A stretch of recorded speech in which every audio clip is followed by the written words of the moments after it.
Hi guys, I'm Kasha. Welcome to the channel and welcome as always to our coffee times to discuss books. And I have been now kind of on the hunt for some fall/autumn books before Halloween season, and I kind of want to find good thrillers. I know those exist. I know they're out there.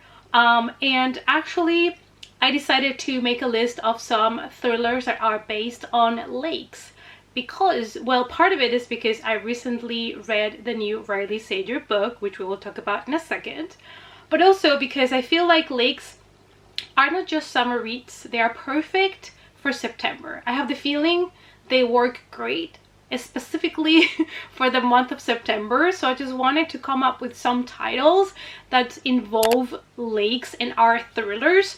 And then if you guys have read them, please let me know. I have not read every single one of these, so I just want your input on this ones.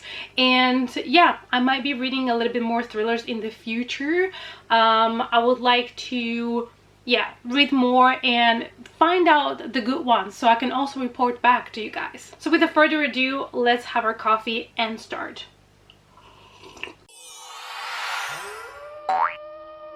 It's coffee time. Let's talk about what you're all here for, and that is The House Across the Lake by Riley Sager. I'm going to talk in depth about this book on my wrap up because honestly I still have so many thoughts on this book. And what I can tell you is I put this one as my #1 recommendation for, and I'm laughing because I know many people out there hated this book because I think this one is very polarizing. I thought Survive the Night was one of the most kind of controversial Riley Sager books. I felt that one really divided people and I did not expect that. I did not see that coming when I read the book, but that was until this book came out. And now I feel like this one is the one that really has people divided into groups. Either you hate it or you love it. There is not much in between, to be honest, but it is a lot of mixed reviews, so there is a lot of people that loved it as well, so this one might be also something that you enjoy. I would recommend you as well to check out the live show from the Literally Dead Club that Kayla hosts, because I watched it and it was fantastic, and you're gonna see people's opinions, you know, different points of view. It was a lot of fun. It's only 1 hour long, so I recommend it to you if you want to dig into spoilers though. If you just want to know what the book is about and if people loved it or not, they do have a little introduction at the beginning before they get to the spoilers. But let me tell you what this book is about. We follow Casey. She's an actress and she has recently lost her husband in a terrible accident. He drowned at the lake, and basically Casey has been really struggling since that, and she has been drinking perhaps a little bit way too much. So since she's a public figure, being an actress, her mom, her family recommend her to go to the house at the lake to kind of try to recover from her drinking problem and try to get her things together. So reluctantly Casey agrees to go because she'd rather go there than check herself into rehab, and she goes to the lake house, which brings back good as well as bad memories. While she's there, she meets a couple that live on the house across the lake, and she starts a friendship with them, especially with Catherine, the wife. And she realizes one day that Catherine is missing and she's not answering to her phone calls, so Casey freaks out and thinks that her husband has something to do with it and starts to investigate what could have happened to Catherine. That's what the book is about. That's the pitch. And I cannot go into spoilers. I feel like this is another hard book to kind of review without letting you know everything, because the book does take a big turn towards the middle of the book, which is something that Riley Sager likes to do. You can also expect several twists and turns, which is also Riley Sager likes to do, and he gets a little bit over the top at times. So I feel like this is a very much Riley Sager book, but on steroids. That's how I'm gonna pitch it to you, okay? This is typical Riley Sager on steroids. So now you know what you're getting yourself into. And let's go to the rest of the list, which for the most part are books that have been recommended to me but I have not checked out yet, or books that I have found that might be interesting for you guys. So the first one is a book that I have on my want to read list, and I just want, you know, confirmation here from you guys that this one is actually that good, and that is Into the Water by Paula Hawkins. This one has been recommended to me a couple of times and it has been kind of on my radar. In the last days before her death, Nell called her sister Jules, but her sister never picked up, so she left her some messages, and her sister now lives with the guilt of not having picked up the phone. Not only that, but Nell leaves behind a teenage daughter, so of course Jules now has to take care of her, so she ends up moving into her sister's place, which brings back a lot of good and bad memories, and some place they call the Drowning Pool. So that is the pitch. This is what I know about this book, and like I said, it's been recommended to me. I've been close to picking it up a couple of times, so let me know if it's worth it. Now for my next pick is a book that I have read, and actually this touches very much horror, is a little bit more horror perhaps than thriller, but I thought it was perfect for summer but also for September season because this is a really spooky atmospheric read, and that is Violet by Scott Thomas.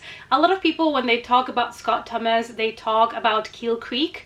I feel like it's his most popular book, but not many people talk about Violet, and I thought it was such a good atmospheric tale. In this book we follow Chris. She has just recently lost her husband in a car accident and she is completely defeated, so she decides that she needs a break from life and decides to drive with her daughter to the house at the lake, the summer house that her family had, and she had not been there since she was a kid, since the 80s, and she decides to go there now with her 8-year-old daughter to spend some time and kind of heal themselves, to process what happened. So she ends up moving there, but the house is not in the greatest shape, and on top of that there is something that is hunting that place, hunting that lake, something that it is not leaving Chris alone, and she's going to have to face her own demons. She's going to go through grief. So this is more of a horror thriller that deals with grief. It's an important theme in this book, so I feel like if you guys like this kind of stories, you will enjoy it. It's kind of like a slow burner and it is a chunky book, but if you're looking for an atmospheric kind of a horror thriller with some grief to it, this is really the perfect one. The next one is actually a book that Nakia has always been mentioning as one of her favorites, so I feel compelled to pick this up at some point, and that is Stillhouse Lake by Rachel Kane. This is a series of books, so I want to try the first one to see if I enjoy it before obviously picking up all the other ones, but this is one that has definitely been on my radar because I really want to know if I like it or not, especially because Nakia and me, we tend to have opposite opinions on things. So I'm really curious to see if we would agree on this one. So I kind of really want to know. We follow this woman called Gina, and she seems to have the perfect life with her husband and her children. But then a car accident reveals that her husband is actually a serial killer. Yay! That's totally down my alley though. So he ends up, I think, going to jail, and Gina has to turn into this strong superhero woman, take care of her children, take care of everything. And apart from that, she's going to be, of course, the target of a lot of people and stalkers, because when people know that you're the wife of a serial killer, it's not like they're gonna leave you alone to live your life. It's not like you don't have enough with everything that's happening to you, then you end up also kind of in the public eye. So I'm really intrigued about this. It does sound like something that could be potentially something that I would love, but I'll have to wait and see.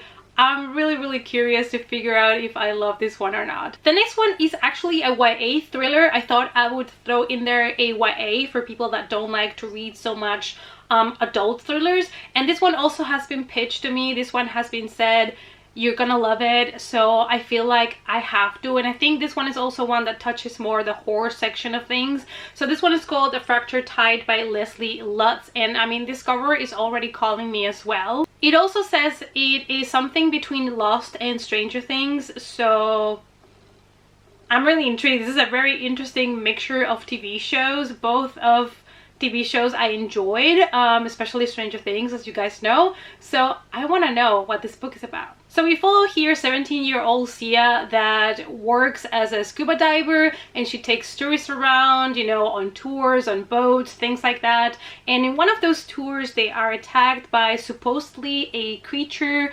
and basically they're all killed, and Sia ends up washing off in this deserted island where she's gonna have to figure out what to do because the monster or whatever, whoever attacked the boat and killed the tourist might still be out there.